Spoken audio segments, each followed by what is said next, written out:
The wagon lurched over another rut in the dusty road, and Olivia Nash gripped the wooden seat until her knuckles turned white, watching the Arizona desert stretch endlessly before her like a sun-bleached promise she wasn't sure she believed in anymore. The year was 1873, and she was running from ghosts that followed her all the way from St. Louis. Ghosts that wore the face of the man who'd promised her the world and left her with nothing but scars she kept hidden beneath her high-collared dress.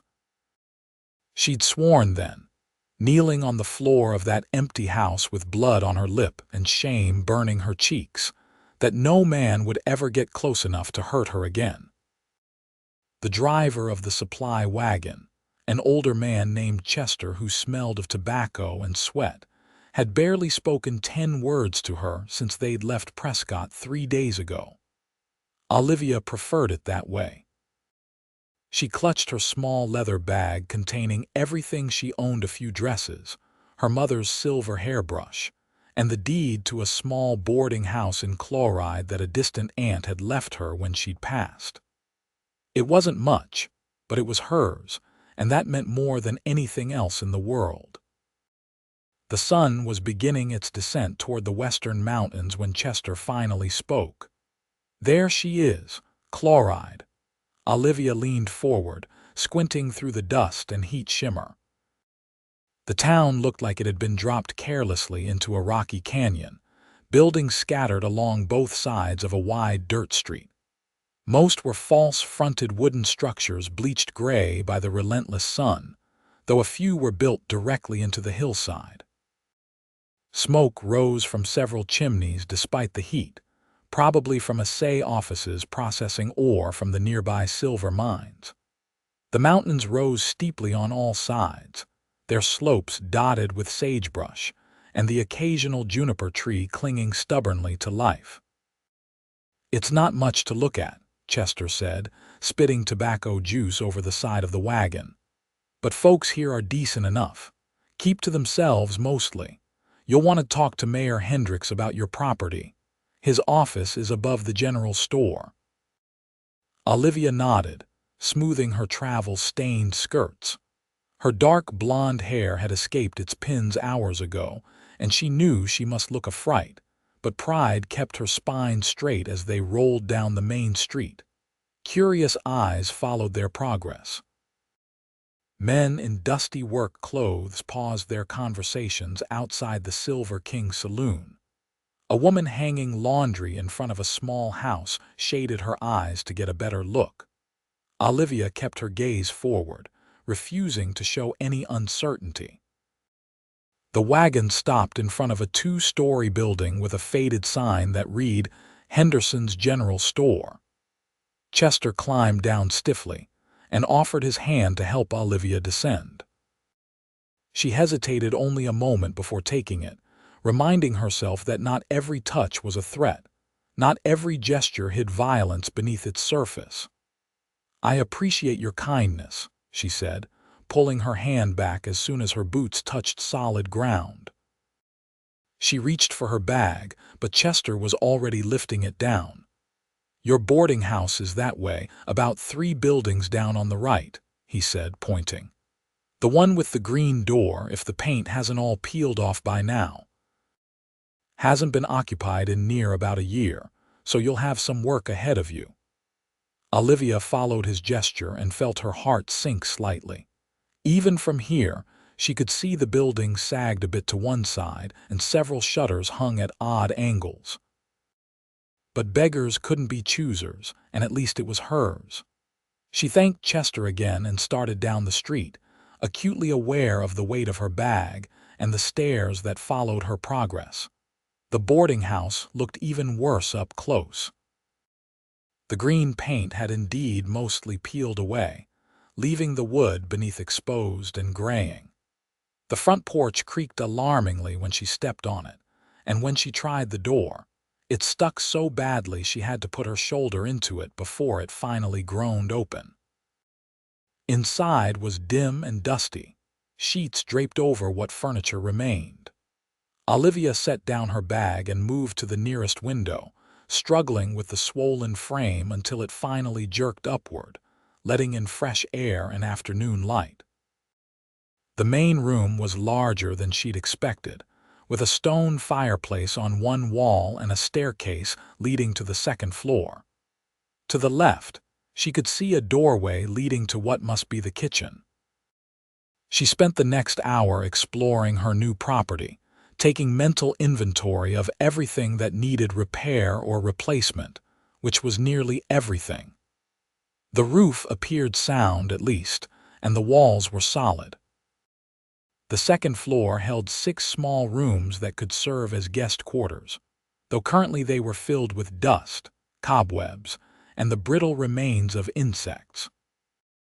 The kitchen had a cast iron stove that looked functional beneath its coating of grime, and miracle of miracles, when she tried the pump at the sink, it coughed and sputtered but eventually produced water.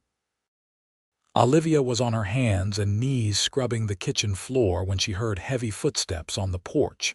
She froze, her heart suddenly hammering against her ribs. The footsteps moved to the door and then came a knock, firm but not threatening. "Miss Nash, you in there?" The voice was deep, male, unfamiliar. Olivia rose slowly, wiping her hands on the rag she'd been using. She approached the door cautiously, positioning herself so she could see out through the gap in the warped boards. The man standing on her porch was unlike anyone she'd ever seen. He was massive, easily over 6 feet tall, with shoulders that seemed to fill the entire doorway. His hair was dark brown and fell past his shoulders, tied back loosely with a strip of leather. His face was weathered and deeply tanned, with a strong jaw shadowed by several days' worth of beard. He wore buckskin trousers and a faded chambray shirt with the sleeves rolled up, revealing forearms thick with muscle and corded with veins. A large hunting knife hung from his belt, along with a canteen and various other items she couldn't immediately identify. "Who are you?" Olivia called through the door, keeping her voice steady despite the anxiety coiling in her stomach. "Name's Duncan Montgomery. I run a trap line in the mountains north of here. Come down to Chloride every few weeks for supplies." "Mayor Hendricks mentioned a lady had inherited the old boarding house. Thought you might need some help with repairs." "I'm managing fine on my own," Olivia said, though her aching back and the list of necessary repairs said otherwise. She saw his mouth quirk slightly, not quite smiling. "No offense intended, miss, but this building has been falling apart for a year. Going to take more than soap and water to set it right. I've got some time before I head back up to my cabin. I'm good with my hands, and the mayor will vouch for my character if you care to ask him." Olivia hesitated. Everything in her screamed to send him away, to handle this herself, to never let a man into her space or her life. But the practical part of her brain, the part that had gotten her this far, knew she couldn't repair a sagging porch or rehang shutters or fix whatever was wrong with the stone chimney by herself. "I don't have money to pay you," she said finally. "Didn't ask for money. Could use a decent meal or two if you're inclined. Haven't had home cooking in months. But even if not, I don't mind helping. Not much else to do in town anyway." There was something in his voice, a straightforward honesty that made her want to trust him, which immediately set off warning bells. That's what she'd thought about Richard too at first, that he was honest and good and safe. "Give me a moment," she said, and before he could respond, she turned and walked back through the house, out the rear door and down the street toward Henderson's general store. Mayor Hendricks turned out to be a portly man in his 50s with shrewd eyes behind wire-rimmed spectacles. When Olivia mentioned Duncan Montgomery's name, his face broke into a genuine smile. "Duncan? Yes, he's one of the good ones. Been trapping and hunting these mountains for near about 5 years now. Mostly keeps to himself, but when he comes to town, he's always willing to lend a hand. Fixed the church bell tower last spring when it started to lean. Helped build the new schoolhouse, too. You won't find a more honest man in the territory, Miss Nash, or a harder worker. Olivia studied the mayor's face, looking for any sign of deception, but found none. She thanked him and walked slowly back to the boarding house, her mind churning. She needed help, that was undeniable. And if Duncan Montgomery was as trustworthy as the mayor claimed, turning him away would be foolish. He was still standing on her porch when she returned, though he'd moved to lean against the railing, gazing out at the mountains with an expression of patient contentment. He straightened when he saw her approaching. "Mayor vouched for you," Olivia said without preamble. "I'll accept your help with the repairs, but I have rules. You work during daylight hours only. You stay out of my personal quarters upstairs. And if I ask you to leave, you leave immediately without question or argument." Something flickered in his dark eyes, understanding, perhaps, or recognition of the fear beneath her words. He nodded slowly. "That's fair. I'll respect your boundaries, Miss Nash. You have my word." "Words are cheap," Olivia said, hating the bitterness in her voice but unable to stop it. "That's true enough," Duncan agreed quietly. "So I'll let my actions speak for me instead. I'll start with that porch before someone falls through it. I've got tools back at the livery where I stable my horse. Be back within the hour." He descended the steps carefully, testing each one, and Olivia watched as he walked down the street with a rolling, confident gait. Despite herself, she couldn't help but notice the way his shoulders moved beneath the worn fabric of his shirt, the easy strength in every movement. She turned away sharply, angry at herself. Noticing was the first step toward trusting, and trusting was the first step toward getting hurt. Duncan returned as promised with a heavy canvas bag of tools slung over one shoulder and several lengths of fresh-cut lumber balanced on the other. He set to work immediately, pulling up the damaged porch boards and examining the support structure beneath. Olivia tried to focus on cleaning the interior of the house, but she found herself drawn repeatedly to the window, watching him work. He moved with careful precision, measuring twice before cutting, testing each board for soundness before incorporating it into the repair. Sweat darkened his shirt between his shoulder blades, and he eventually pulled off the shirt entirely, working in just his undershirt. Olivia quickly turned away, but not before noting the way his muscles bunched and flexed with each movement, the sheer physical power contained in that frame. By the time the sun began to set, he'd replaced half the porch boards and reinforced the sagging supports. He came to the door and knocked gently. "I'm calling it a day," he said when Olivia opened the door a crack. "I'll be back tomorrow morning if that suits you. Probably need another day to finish the porch properly, and then we should look at those shutters and the chimney." "Thank you," Olivia said stiffly. "I'll have breakfast ready at 7 if you'd like to eat before you start." His face softened slightly. "I'd appreciate that, Miss Nash. 7 it is." She watched him gather his tools and disappear down the street in the gathering dusk, then closed and locked the door firmly. She ate a cold supper from the supplies she'd brought, too tired to attempt cooking on the grimy stove, and made herself a bed from her spare dress and a clean sheet she found in an upstairs cupboard. Despite her exhaustion, sleep was long in coming. She kept hearing phantom footsteps, kept imagining the door being forced open, kept seeing Richard's face twisted with rage. But morning came with nothing more threatening than birdsong and the distant sounds of the town waking up. Olivia rose before dawn and set about making breakfast, scrubbing the stove as clean as she could manage and coaxing a fire to life in its belly. She fried salt pork and eggs she'd purchased from the general store the evening before, made coffee strong enough to strip paint, and was just setting the table when Duncan knocked precisely at 7. He'd cleaned up since yesterday, his hair damp and pulled back neatly, his face freshly shaved. He wore a clean shirt and held his hat respectfully in his hands. "Morning, Miss Nash. Something smells mighty good." Olivia gestured to the table. "It's simple fare, but you're welcome to it." They ate in awkward silence at first. Olivia kept her eyes on her plate, acutely aware of Duncan's presence across from her, the way he seemed to fill the small kitchen with his sheer size. But he ate quietly, with better manners than she'd expected, and when he spoke, his voice was carefully neutral. "You did a good job cleaning this place up. Looks a lot different than it did yesterday."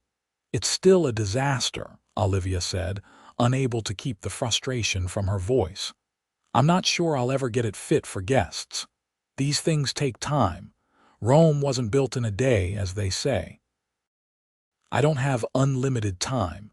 My funds are limited, and I need to start earning income soon." Duncan took a sip of his coffee, his eyes studying her over the rim of the cup. "If you don't mind my asking, what brought you to Chloride?"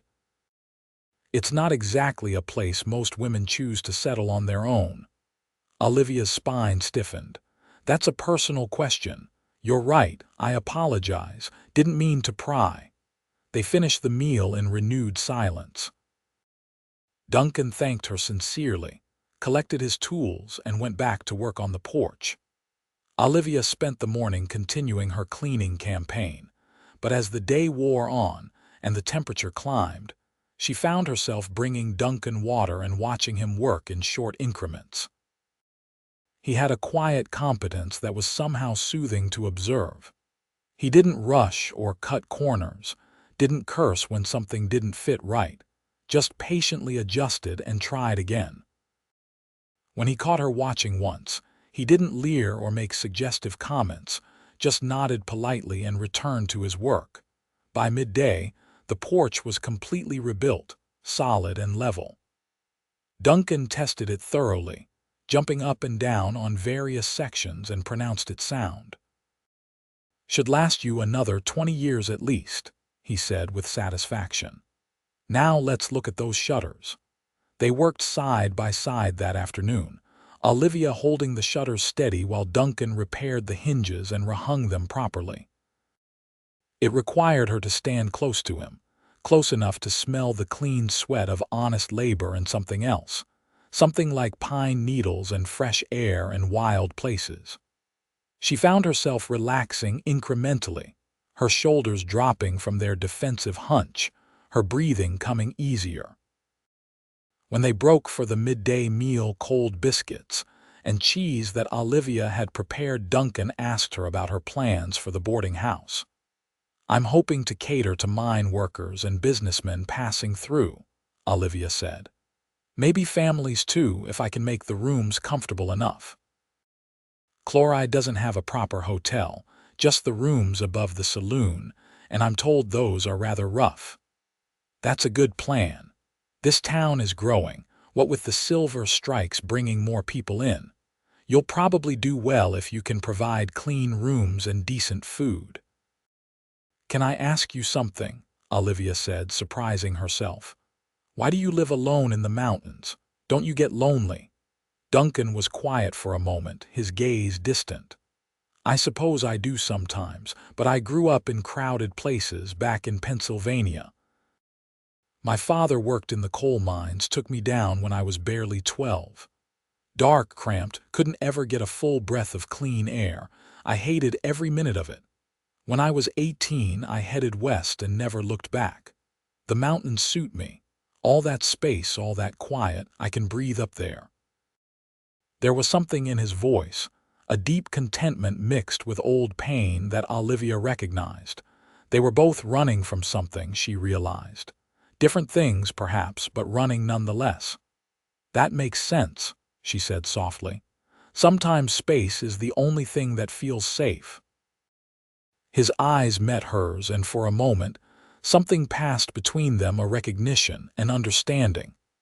Then Olivia looked away, uncomfortable with the connection, and the moment passed. They worked until sunset again, making significant progress on the shutters and clearing debris from around the chimney. When Duncan finally packed up his tools for the evening, Olivia found herself reluctant to see him go, which alarmed her. "Same time tomorrow?" he asked. "Yes." "Thank you for your help today." "My pleasure, Miss Nash." The pattern repeated itself over the next week. Duncan arrived each morning at 7, ate the breakfast Olivia prepared, and worked steadily through the day on various repairs. The chimney was cleaned and repointed.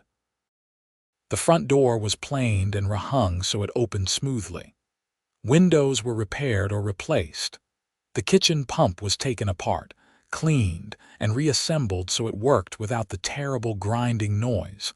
Slowly, incrementally, Olivia began to relax around him.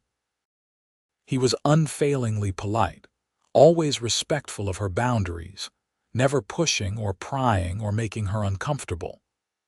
When she startled at a sudden noise one afternoon, a shutter banging in the wind, he immediately stepped back, giving her space, his hands visible and non-threatening. "You're safe," he said quietly. "I won't hurt you." Olivia's throat tightened. "I never said I was afraid of you. You didn't have to. I recognize the signs. Someone hurt you bad, didn't they?"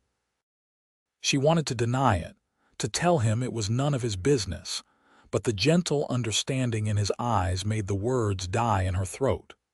Instead, she just nodded once sharply and turned away. Duncan didn't press for details. He just went back to work, but his movements were even more careful after that, his voice softer. He started announcing his presence before entering a room, never approached her from behind, always maintained a respectful distance. One evening, about 10 days after he'd started helping her, Duncan didn't leave immediately after finishing work. Instead, he lingered on the newly repaired porch, gazing at the sunset painting the mountains in shades of orange and purple. "It's beautiful, isn't it?" Olivia said, joining him but keeping several feet between them. "I've never seen sunsets like this before. That's what I love most about this country. Everything is so big and open, makes you feel small but in a good way. Reminds you that your problems are small too compared to all this." "I'm not sure that's comforting," Olivia said. "Sometimes my problems feel very large indeed." Duncan turned to look at her, his expression serious. "Miss Nash, I don't know what happened to you before you came here, and I won't ask, but I want you to know something. Not all men are like whoever hurt you. Some of us try to be decent, try to be kind, try to make the world a little less hard for folks when we can." "I want to believe that," Olivia whispered, "but trust is difficult when it's been broken so thoroughly." "I understand. Trust has to be earned, not demanded. I'm willing to put in the time and effort if you'll let me." Olivia's heart hammered in her chest. This felt dangerous, like standing at the edge of a cliff. But when she looked into Duncan's eyes, she saw only sincerity and patience. "I'll try," she said finally. "That's all I can promise right now." "That's more than enough," Duncan said, and his gentle smile warmed something frozen deep inside her chest. The boarding house gradually transformed from a decrepit shell into something approaching respectability. With Duncan's help, Olivia managed to make 3 of the upstairs rooms habitable, furnishing them simply but comfortably with items purchased from Henderson's general store, or acquired from families in town who had spare furniture to sell. She painted the interior walls herself, choosing cheerful colors that made the rooms feel welcoming. She sewed curtains from inexpensive fabric, her needle flying through the cloth during the long evenings. Duncan proved invaluable in ways beyond simple repairs. He knew everyone in town and introduced Olivia around, vouching for her character and business acumen. He helped her negotiate fair prices for supplies. He even built her a chicken coop behind the house and helped her select 6 good-laying hens, so she'd have fresh eggs for her guests. Word spread that the old boarding house was under new management. And by early November, Olivia had her first guests, a mining engineer and his assistant who needed lodging while they surveyed potential claims in the area. They stayed for 3 weeks, paid promptly, and left singing her praises, particularly about her cooking.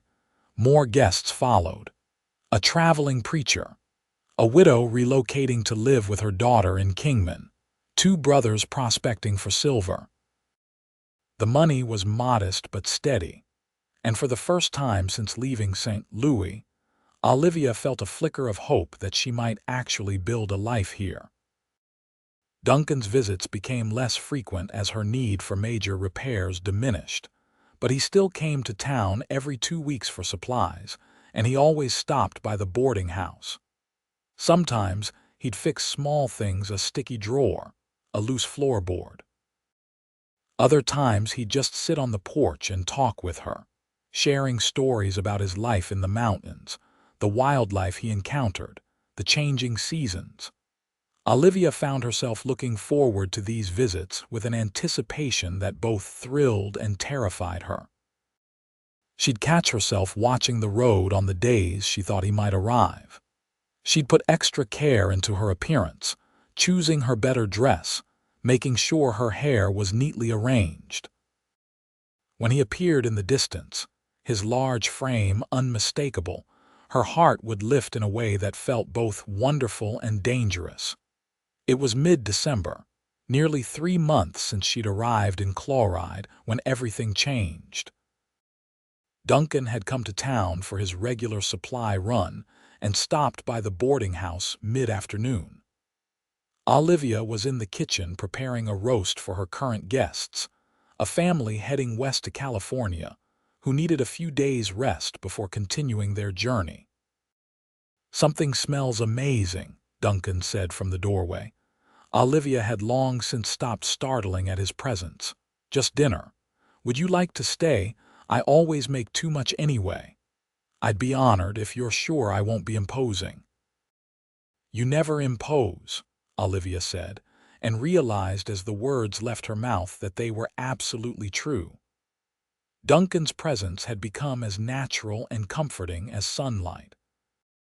They ate dinner with the California family, a pleasant meal filled with lively conversation about the journey west and the opportunities awaiting in the gold fields. After the family retired to their rooms, Duncan helped Olivia wash the dishes, a comfortable domestic routine they'd fallen into without discussion. "I'll be heading back up to my cabin tomorrow," Duncan said as he dried the last plate. "Won't be back to town until after Christmas, most likely. Weather's turning, and I want to make sure I'm well stocked before the heavy snows come."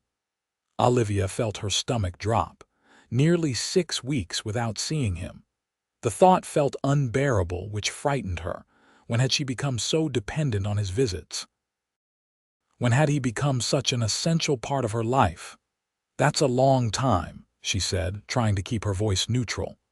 "It is," Duncan agreed. He set down the dish towel and turned to face her fully. "Olivia, Miss Nash, there's something I need to say, and I'm just going to say it plain because that's the only way I know how. These past few months, getting to know you, spending time with you, it's meant more to me than I can properly express. You're the strongest, most courageous woman I've ever met. You've taken a broken-down building and turned it into a home. You've made a place for yourself in this hard country through sheer determination. And somewhere along the way, I've gone and fallen in love with you." Olivia's breath caught in her throat. She'd known on some level that her feelings for Duncan had evolved into something deeper than gratitude or friendship. But hearing him speak of love so openly, so vulnerably, terrified her. "Duncan, wait, let me finish," he said gently. "I know you're not ready to hear this. I know you've been hurt before. That trust doesn't come easy for you. I'm not asking you for anything. I'm not demanding you feel the same way. I just wanted you to know where I stand, so there's honesty between us. I'll wait as long as you need. And if you decide you can never feel that way about me, I'll accept that too. though it'll hurt something fierce." Tears pricked Olivia's eyes. Everything in her wanted to run, to push him away, to protect herself from the possibility of being hurt again. But another part of her, a part that was slowly learning to be brave again, whispered that maybe this was different. Maybe Duncan was different. "I'm terrified," she admitted, her voice barely above a whisper. "Every time I start to care about you, every time I think about trusting you, I remember what happened before. I remember how much it hurt. I don't know if I can survive being hurt like that again." Duncan took a careful step closer, but didn't try to touch her. "What happened to you?" Olivia wrapped her arms around herself, staring at the floor. She'd never told anyone the whole story, had carried the shame and pain locked inside her chest like a poison. But something about Duncan's patient presence, his steady strength, made her want to share the burden. His name was Richard Chambers. I met him in St. Louis 2 years ago. I was working as a seamstress, barely scraping by after my parents died. He was charming, attentive, said all the right things. He courted me properly, or so I thought. Asked for my hand after 6 months. I said yes because I was alone and scared, and he seemed like salvation. She paused, her throat tight with the memory. Duncan waited silently, his face compassionate but not pitying. Everything changed after we married. He became controlling, jealous. He didn't like me speaking to other men, didn't want me working, didn't want me having any independence at all. When I objected, he'd get angry. And when he got angry enough, he'd hit me. It started with a slap here and there, but it got worse. Much worse. "Olivia," Duncan breathed, anguish in his voice. "I tried to leave once. He found me at the boarding house where I'd taken a room, dragged me back home, and beat me so badly I couldn't walk for 3 days. He told me if I ever tried to leave again, he'd kill me. And I believed him. I saw it in his eyes he meant it." "How did you get away?" Duncan asked softly. "He died. Took a fever and was gone within a week. And I know it's terrible, but all I felt was relief. I sold everything we owned, used the money to buy passage west, and I swore I'd never let another man have that kind of power over me again." Olivia finally looked up, meeting Duncan's gaze. His eyes were bright with unshed tears, his jaw clenched with suppressed emotion. "I'm so sorry," he said hoarsely. "I'm sorry that happened to you. I'm sorry you were hurt so badly. And I'm sorry that my feelings put pressure on you when you're still healing." "Don't apologize for your feelings," Olivia said. "I'm honored by them, truly. And Duncan, I need you to know that I do care for you, more than I thought I could care for anyone again, but I'm so scared." "Fear is wisdom sometimes," Duncan said. "It keeps us safe, but it can also keep us from living. I won't push you, Olivia. But I will ask you to think about something while I'm gone these next weeks. Think about whether the fear you're carrying is about me or about a ghost from your past. Because I'm not Richard Chambers. I will never be him. I would sooner cut off my own hand than raise it against you." "I know that," Olivia whispered. "In my head, I know that. It's my heart that's having trouble believing it." "Then let your heart learn slowly in its own time. I'm a patient man." He bid her good night then and left, and Olivia stood alone in her kitchen, tears streaming down her face, feeling more confused and vulnerable than she had in months. The days after Duncan's departure dragged by with aching slowness. Olivia threw herself into her work, taking on more guests, cooking elaborate meals, cleaning obsessively. But nothing filled the Duncan-shaped hole his absence left. She found herself thinking about their conversations, the sound of his laugh, the way his hands moved with such careful competence when he worked. She remembered how safe she felt in his presence, how he'd spent months earning her trust without ever demanding it. Christmas came and went quietly. Olivia attended the church service with several of her guests, and the community welcomed her warmly. She was becoming a fixture in Chloride, no longer the mysterious stranger but simply Miss Nash, who ran the boarding house and made the best apple pie in the territory. January arrived with cold winds and occasional dustings of snow on the higher peaks. Olivia kept expecting Duncan to appear, but the weeks stretched on with no sign of him. By late January, she began to worry. What if something had happened to him up in the mountains? What if he was hurt, or sick, or worse? She tried asking at the general store, but no one had seen him. The mayor suggested that Duncan often stayed in his cabin through the worst of the winter, living off his stored supplies and only venturing to town when the weather cleared. "Don't fret yourself, Miss Nash," Mayor Hendricks said kindly. "Duncan Montgomery is as capable as they come. He knows those mountains like the back of his hand.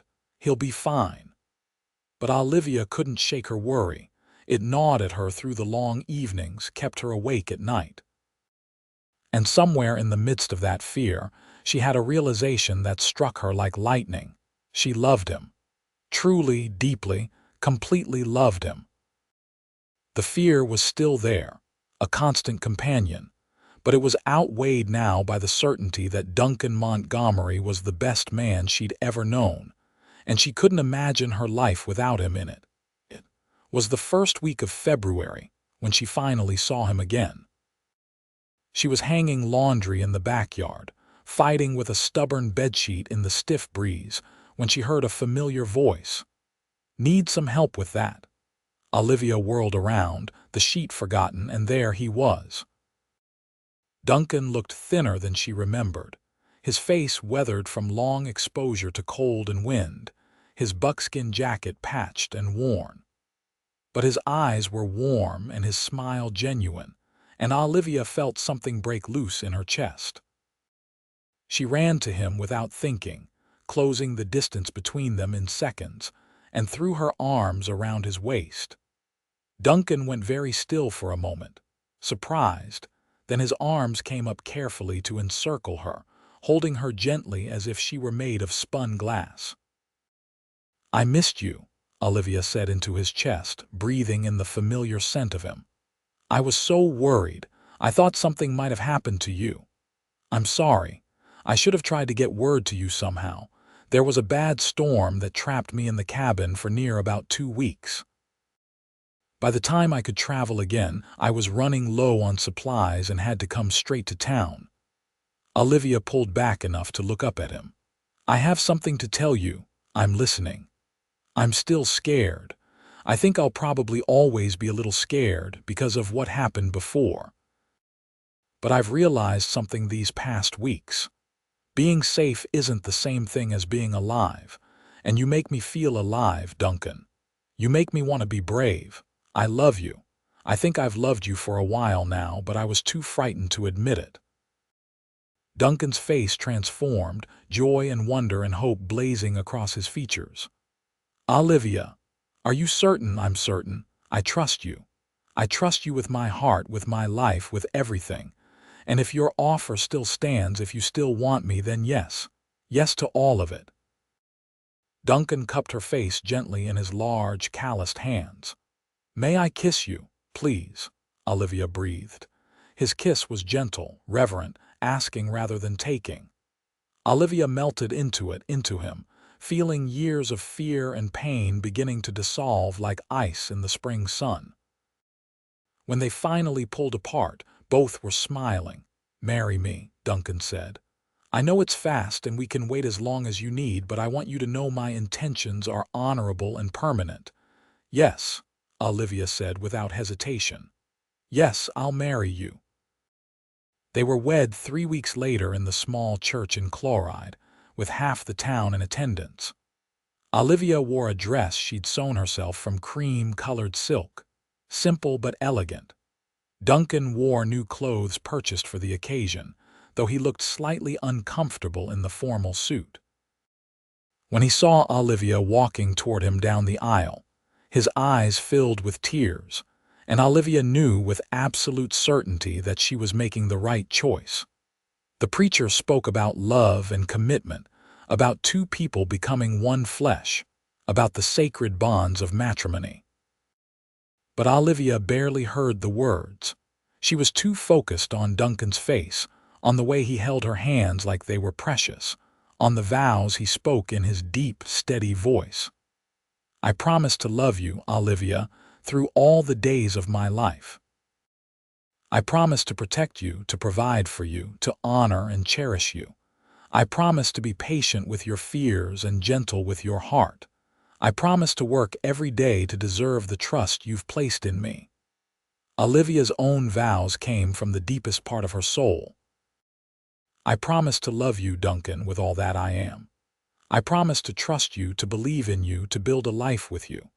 You've shown me that love doesn't have to hurt, that strength can be gentle, that I can be safe and loved at the same time.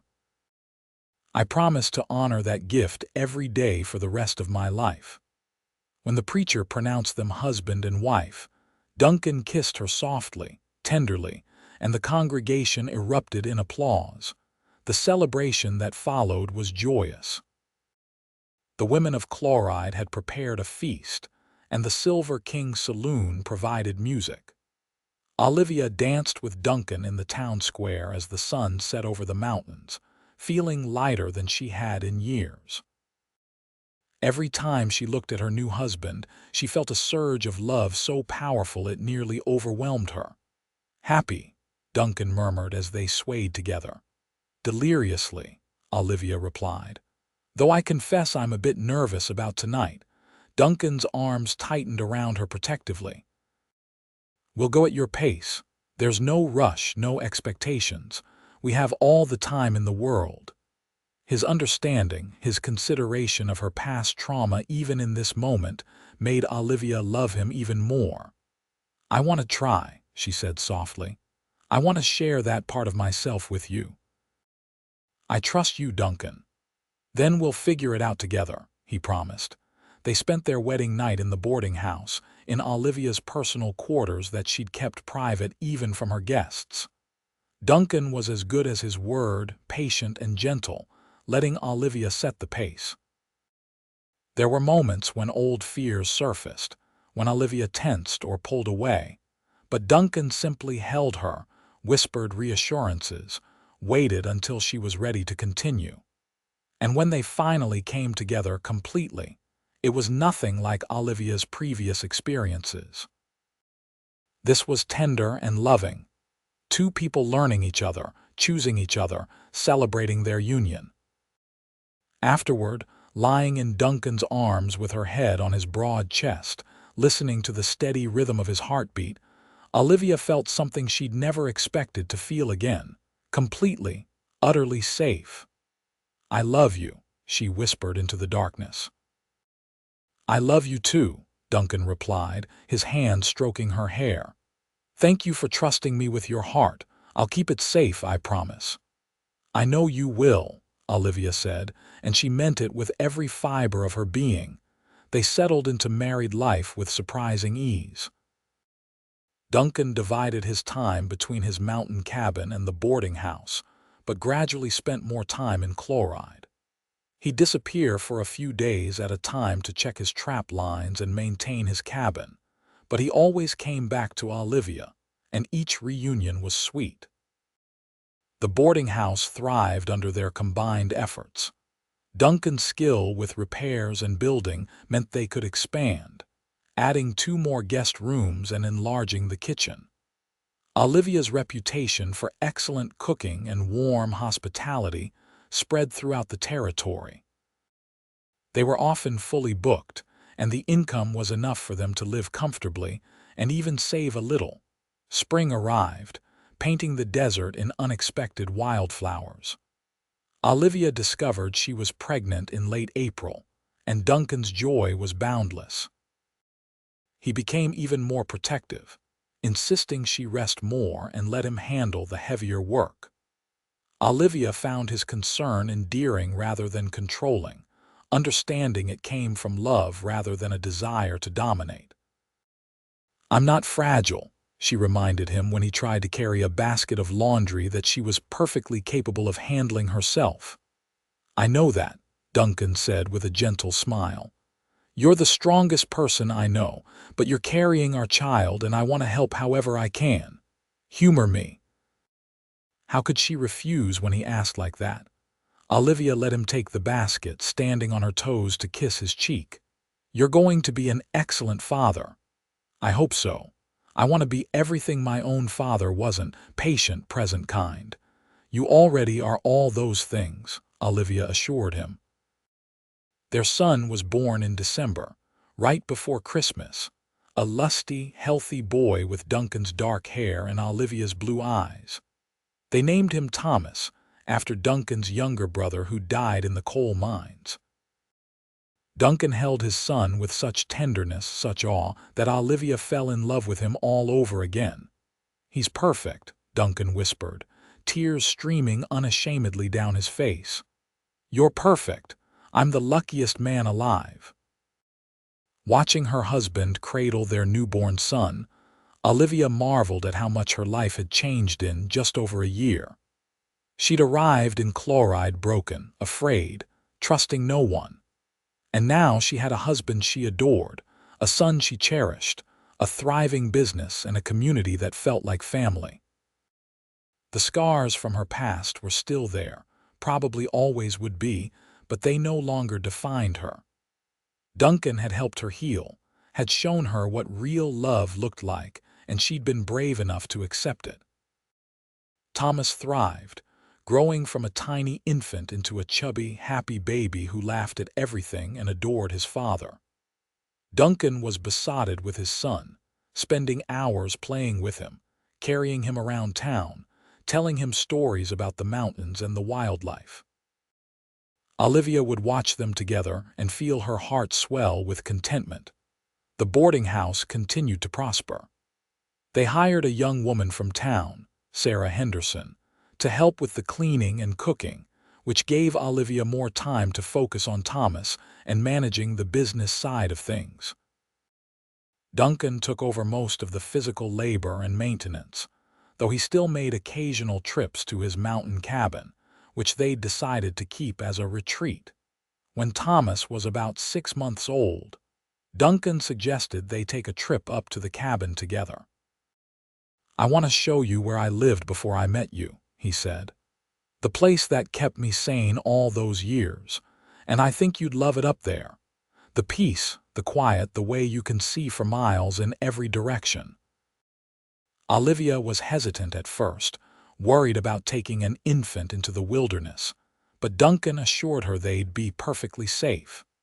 They made the journey in early summer, when the weather was mild and the mountain trails were clear.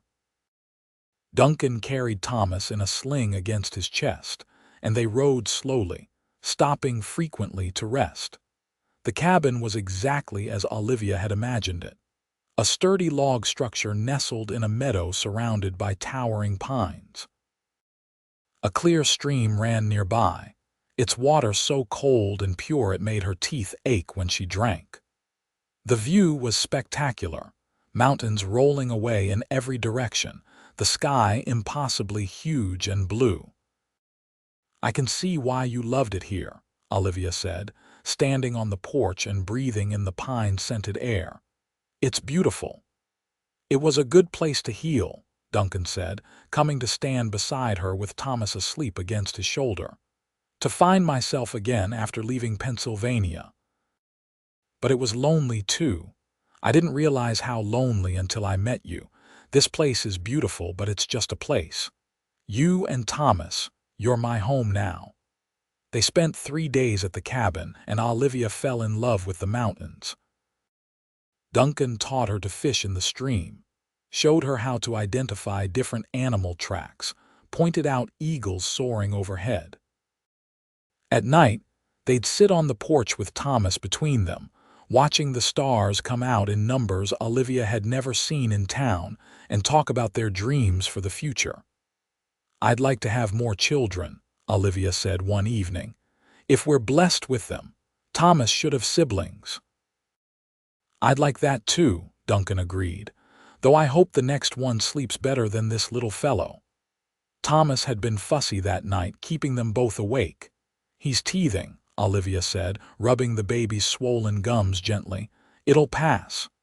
"Everything passes," Duncan said philosophically. "That's something the mountains taught me. The hard times pass. The good times pass. All we can do is hold onto each other and face whatever comes together." Olivia leaned her head on her husband's broad shoulder. "I'm glad I'm facing it with you." They returned to Chloride refreshed and reconnected. The boarding house welcomed them back with a full roster of guests, and they threw themselves back into their work. But Olivia found she missed the mountains more than she'd expected. There was something cleansing about that wilderness, something that settled her soul. Over the next few years, they established a rhythm. Most of the year they lived in Chloride, running the boarding house, participating in community events, watching Thomas grow. But every summer, they'd spend a few weeks at the mountain cabin, and those became Olivia's favorite times. Away from the demands of the business, they could just be a family. Duncan would take Thomas exploring, teaching him about the natural world. Olivia would sit by the stream with her sewing or a book, listening to her son's laughter echo through the trees. True to her wish, Olivia had 2 more children. A daughter, Mary, born when Thomas was 3, and another son, Robert, 2 years after that. Each pregnancy and birth drew Duncan and Olivia closer together. Duncan was present for each birth, holding Olivia's hand, whispering encouragement, never flinching from the pain and mess of it. And each time, when he held their newborn child for the first time, he wept with joy. "You've given me everything," he told Olivia after Robert's birth, cradling his youngest son while Thomas and Mary clustered around to meet their new brother. "A family, a purpose, a reason to be better than I ever thought I could be." "You gave me those things first," Olivia said softly. "You gave me my life back, Duncan. You showed me I could trust again, love again.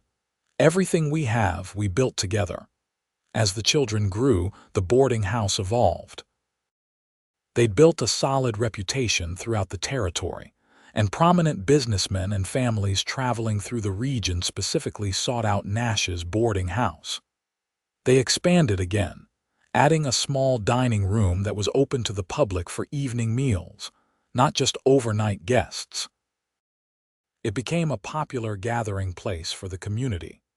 Duncan proved to be as excellent a father as Olivia had known he would be. He was patient with the children's endless questions, playful and fun while still maintaining appropriate discipline. He taught Thomas to ride and shoot, but also to be gentle and respectful. He read bedtime stories to Mary every night in his deep, rumbling voice.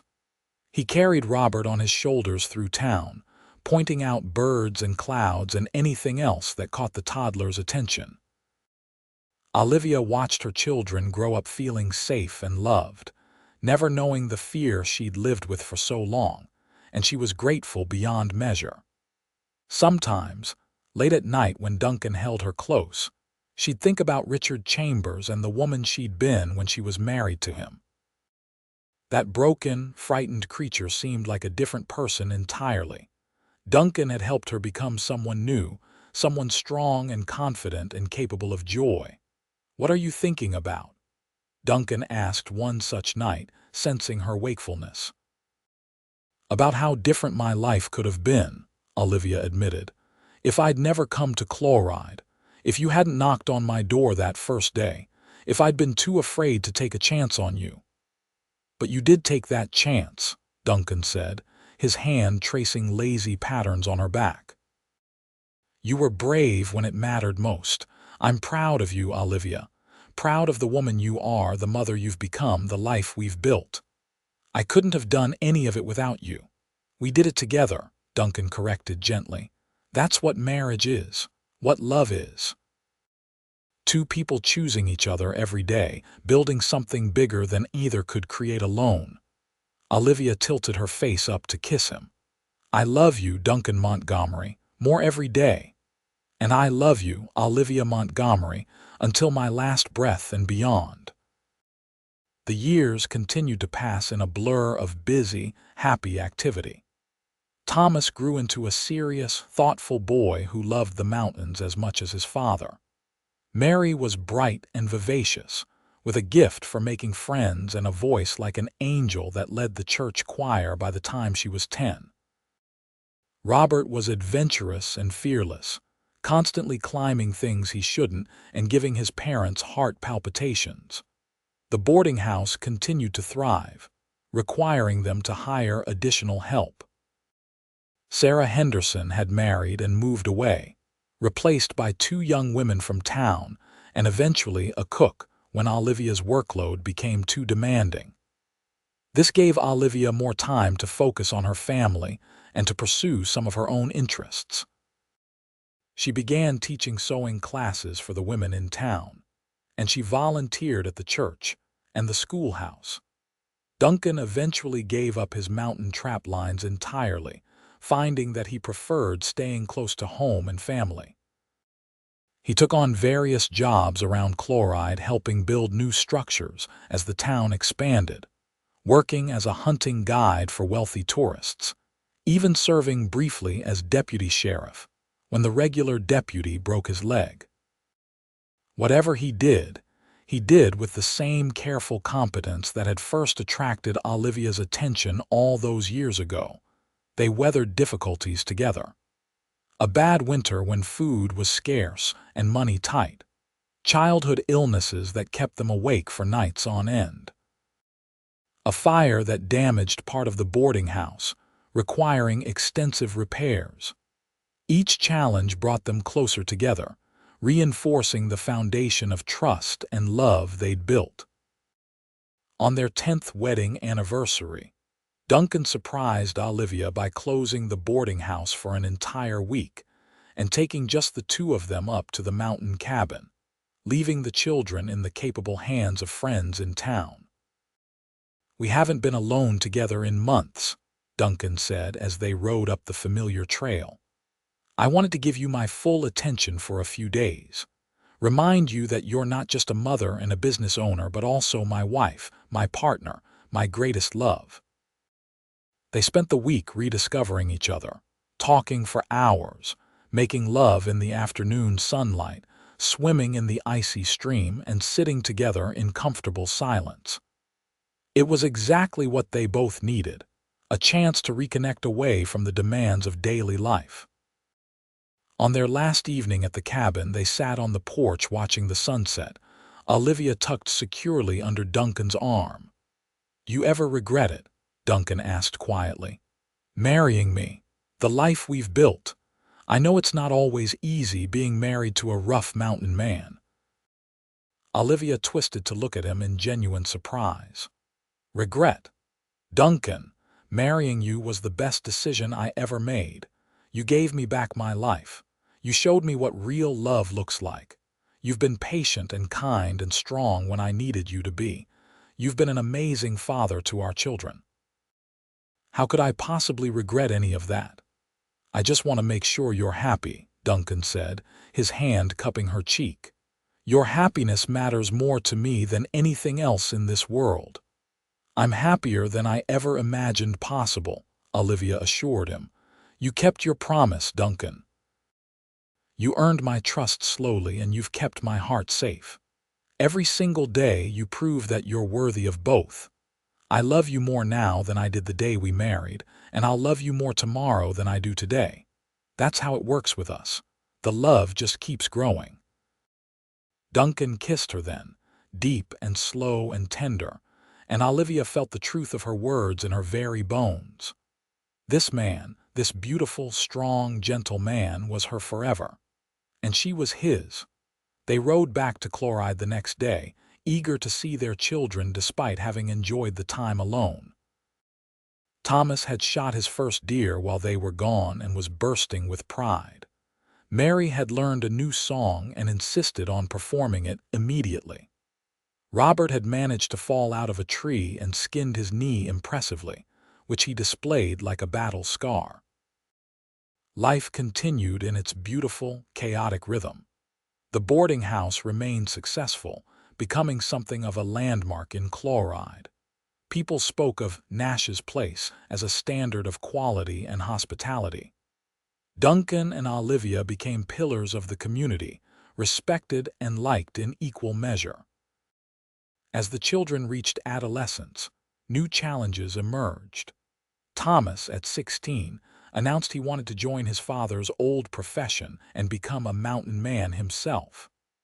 Duncan supported the idea, though Olivia worried about her eldest son living alone in the wilderness. But Duncan took Thomas on extended trips into the mountains, teaching him everything he knew about survival, hunting, and living off the land.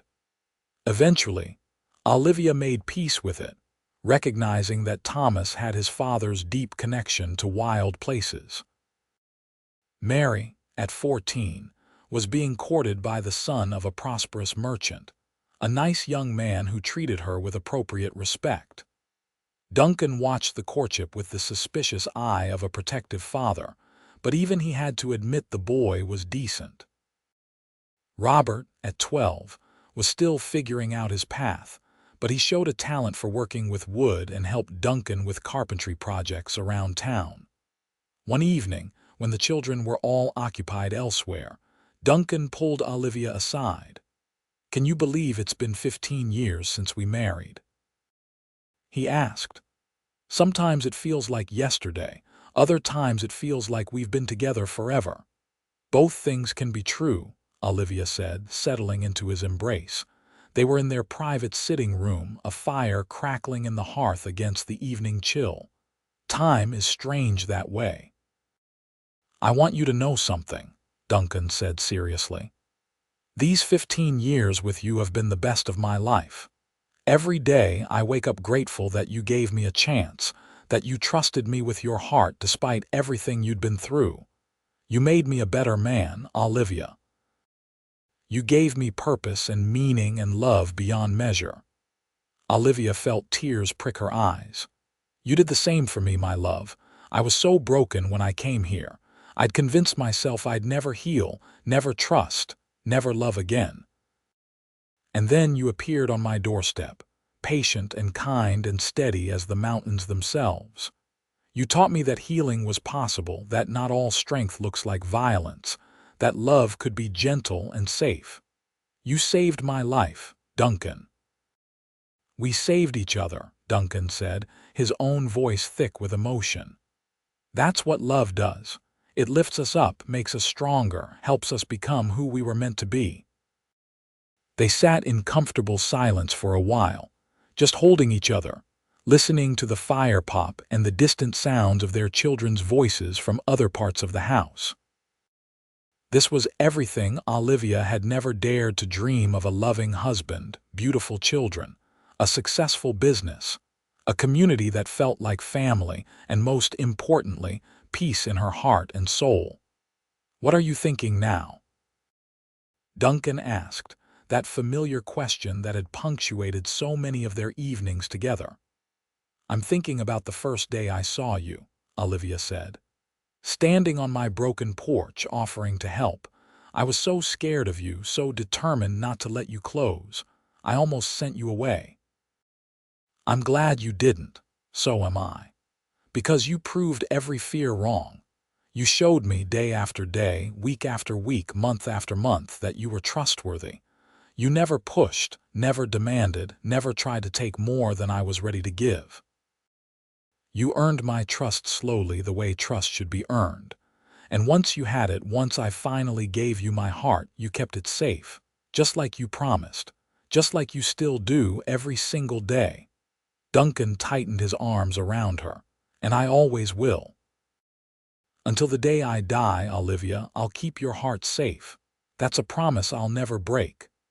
"I know," Olivia whispered, and she did know with absolute certainty. Whatever trials the future might bring, whatever challenges they might face, she and Duncan would face them together. Their love had been forged slowly, carefully, built on a foundation of trust and respect and genuine caring. It had weathered storms and emerged stronger. It had created life and joy and meaning. She had never trusted any man with her heart before Duncan Montgomery. And now, 15 years later, she couldn't imagine trusting anyone else. He'd earned her trust slowly, patiently, through countless small acts of kindness and respect.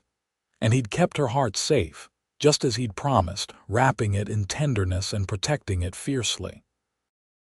That was love, Olivia understood now. Not the passionate whirlwind of early infatuation, though they'd had that too. Not the grand, dramatic gestures, though Duncan had surprised her with those as well.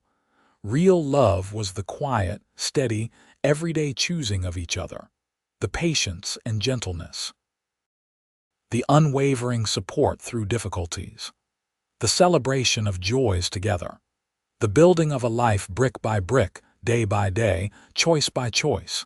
Years continued to accumulate like gold in a miner's pan, each one precious. Thomas eventually built his own cabin in the mountains, though he came to visit regularly and always spent Christmas with the family. He married a spirited young woman named Catherine when he was 22, and they gave Duncan and Olivia their first grandchild, a granddaughter named Olivia Catherine, when Thomas was 24. Mary married her merchant son, David, in a beautiful ceremony at the Chloride church. They settled in town and David joined his father's business, while Mary helped Olivia occasionally at the boarding house and raised their growing family. Within 5 years, they had 3 children who kept everyone entertained with their antics. Robert eventually opened a carpentry shop in Chloride, creating beautiful furniture that was in high demand throughout the territory. He married a quiet, artistic woman named Sarah, who shared his love of creating beautiful things. They had 2 daughters who inherited their parents' artistic talents. The boarding house remained a fixture in Chloride for decades. As Olivia and Duncan grew older, they gradually turned over more of the daily operations to their children and hired staff, though Olivia still supervised the kitchen, and Duncan still handled major repairs. They'd built something lasting, something that would continue beyond their own lifetimes. On their 30th wedding anniversary, their children and grandchildren organized a celebration at the boarding house. The entire town seemed to turn out, filling the expanded dining room and spilling out into the street. There were speeches and toasts, music and dancing, an embarrassment of food and good wishes. Mayor Hendricks, now in his 80s but still sharp as ever, raised his glass. I remember the day Olivia Nash came to Chloride, a frightened young woman with determination in her eyes and not a penny to spare. And I remember Duncan Montgomery, the mountain man who came down from the hills and found something worth staying for.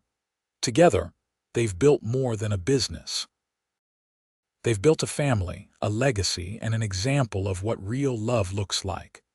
To Duncan and Olivia, the crowd choroed, glasses raised high. Duncan pulled Olivia close, and she leaned into his solid warmth, feeling overwhelmed by the love surrounding them. Their children and grandchildren, their friends and neighbors, all gathered to celebrate the life they'd built together. 30 years, Duncan murmured in her ear. And I love you more today than I did 30 years ago, which I wouldn't have thought possible. The love keeps growing, Olivia reminded him, echoing words she'd spoken years before. That's how it works with us. As the celebration continued around them, Olivia found herself thinking about the young woman she'd been when she'd first arrived in Chloride. That woman had been so wounded, so afraid, so convinced she could never trust or love again.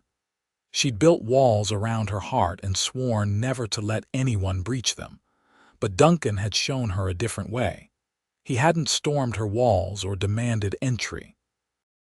He'd simply stood outside day after day, proving through his actions that he was safe, that he was trustworthy, that he would never hurt her. And slowly, so slowly, those walls had come down. Brick by brick, fear by fear, she dismantled them herself, choosing to be vulnerable, choosing to trust, choosing to love. It had been the hardest and bravest thing she'd ever done, and it had rewarded her beyond measure. Looking around at her family, at the life she and Duncan had created together, Olivia felt a profound sense of gratitude. She'd come to Arizona running from pain and found healing. She'd arrived alone and built a family. She'd expected to spend her life protecting her heart, and instead learned to share it freely. As the evening wound down and their guests began departing, offering hugs and congratulations, Duncan took Olivia's hand and led her out to the porch. It was the same porch he'd repaired all those years ago, though it had been refinished and expanded several times since. The mountains rose dark against the star-filled sky, eternal and unchanging. "You remember the first time I stood on this porch?" Duncan asked. "I'll never forget it. I was terrified of you. You were so big, so masculine, so overwhelming. Everything in me screamed to send you away. But you didn't." "But I didn't," Olivia agreed. "I let you help me fix the porch, and then the shutters, and then the chimney. And somewhere along the way you fixed something inside me too. The parts that were broken and afraid. You showed me that I could trust again." Duncan turned to face her, taking both her hands in his. "You did the same for me, you know. I didn't realize how lonely I was until I met you. How much I'd isolated myself in those mountains, convinced that solitude was the same as peace. You taught me that connection is worth the risk, that opening your heart doesn't make you weak, it makes you human." "We really did save each other," Olivia said softly. "We did. And we built something beautiful together. Not just this building or this business, but our family, our life, our love. That's our legacy, Olivia. Not the boarding house, though it served us well. Our legacy is the love we've shown our children, the trust we've demonstrated, the partnership we've modeled. That will continue long after we're gone." Olivia felt tears slip down her cheeks, but they were happy tears. "I love you, Duncan Montgomery, my mountain man, my protector, my partner, my forever love. And I love you, Olivia Montgomery, my brave, beautiful, brilliant wife, the woman who trusted me with her heart and let me keep it safe. The best decision I ever made was knocking on your door that first day. The best gift you ever gave me was choosing to open it." They kissed then, under the Arizona stars, surrounded by the mountains Duncan loved and the town Olivia had made her home. It was the same kiss they'd shared on their wedding day, and the day each of their children were born, and 1,000 quiet evenings in between. A kiss that spoke of love and trust and commitment. A kiss that promised forever. Inside, they could hear their grandchildren laughing, their children talking, the comfortable sounds of family. This was their life, built on a foundation of trust earned slowly and love that grew deeper with each passing year. It wasn't perfect, no life ever was, but it was real and true and beautiful. The years that followed were gentle ones. Duncan and Olivia gradually stepped back from the day-to-day operations of the boarding house, finally retiring completely when Olivia turned 65. Mary and her husband took over the business, running it with the same care and attention that Olivia and Duncan had demonstrated. Duncan and Olivia split their time between a small house they built in Chloride and extended stays at the mountain cabin, which had been expanded and improved over the years. They spent long, peaceful days together, taking walks, reading, entertaining visits from their children and grandchildren, and simply enjoying each other's company. On a warm June evening when Olivia was 72 and Duncan 76, they sat together on the porch of their mountain cabin, watching the sunset paint the sky in brilliant shades of orange and gold. Duncan's hair was completely white now, his face deeply lined, but his eyes were still the same warm brown that had first captured Olivia's attention. Olivia's blonde hair had faded to silver, and arthritis had gnarled her hands, but her smile remained bright and her spirit strong. "It's been a good life," Duncan said, his voice rougher with age but still steady. "Better than I ever hoped for or deserved." "We both deserved it," Olivia corrected gently. "We worked for it, fought for it, chose it every day, and we built something that will last beyond us. Our children are happy and settled, our grandchildren are thriving, the boarding house still stands. Our love story continues in the family we created." "You have any regrets?" Duncan asked. Olivia thought about it seriously, then shook her head. "Not a single one. My life before you was hard, but it led me here. Every choice, every struggle, every moment of fear, it all brought me to that day when you knocked on my door. And from that moment on, everything changed. You gave me the greatest gift anyone has ever given me. You taught me how to trust again, how to love again, how to be truly, deeply happy." Duncan's eyes were suspiciously bright. "You gave me those same gifts. I love you, Olivia. I've loved you for almost 50 years, and I'll love you for however much time we have left. And beyond," Olivia added, leaning her head on his shoulder. "Love like ours doesn't end just because our bodies wear out. It continues. In our children, in our grandchildren, in the legacy we've built together." They sat in comfortable silence as the stars began to appear, the same stars that had witnessed their wedding, the births of their children, countless evenings of quiet conversation. The mountains stood eternal around them, and between them, the love that had transformed both their lives burned steady and true. Duncan Montgomery had earned Olivia's trust slowly, patiently, through countless small acts of kindness and respect. He'd proven day after day, year after year, that he was worthy of the precious gift of her heart. And once he had it, he'd kept it safe, wrapped in tenderness and protected with fierce devotion, exactly as he'd promised that day so long ago. She had never trusted any man with her heart before him. And in the end, trusting Duncan had been the bravest, best decision of her life. Because he'd honored that trust, cherished it, and built with her a love that would echo through generations. As the last light faded from the sky and the mountain air grew cool, Duncan helped Olivia to her feet and they walked inside together, hands clasped, hearts joined, souls intertwined. 50 years of marriage, 50 years of choosing each other, 50 years of love growing deeper and stronger with each passing day. It was a love story worthy of the Wild West, dramatic and real, hard-won and deeply cherished, full of both struggle and triumph. But most of all, it was a love story built on the steady foundation of trust earned and kept, hearts freely given and carefully protected, and two souls who found in each other exactly what they needed to heal and grow and thrive. And in the end, that was everything.